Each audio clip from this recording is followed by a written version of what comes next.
የሄርሜላ አፍቃሪ ከአሜሪካ ድረስ መጥቷል ማለት ነው። በጣም ነው የሚገርመው። ቪዲዮን እስከ መጨረሻው ማየታችሁን እንዳትረሱ።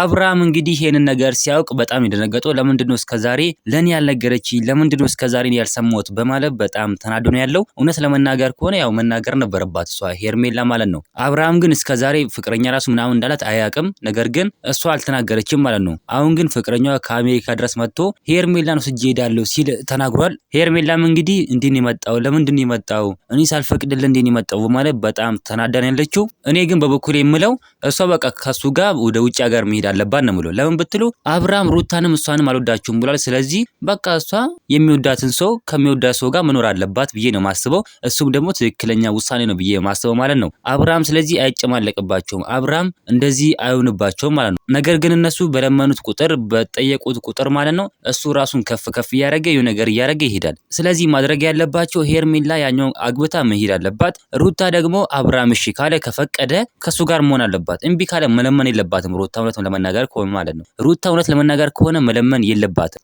ሩታ ዘና ፈታ ብላ ምኖር ሴት ናት፣ ጀግና ሴት ናት፣ ቆራጥ ናት ሩታ ማለት ነው። ፈታ ዘና ብላ ትኖራለች። ምንም በቃ የሚያጨናንቃት ነገር የለም። ሩታ እውነት ለመናገር ከሆነ ፈታ ዘና ብላ የሚያኖራት ባል ልታገኝ ትችላለች። ምንም ይሄ እንትን የሚባል ነገር አይደለም። ሩታ የኛ እንቁ የኛ ጀግና ያላችሁ ኮሜንት ላይ መጻፋችሁን እንዳትረሱ።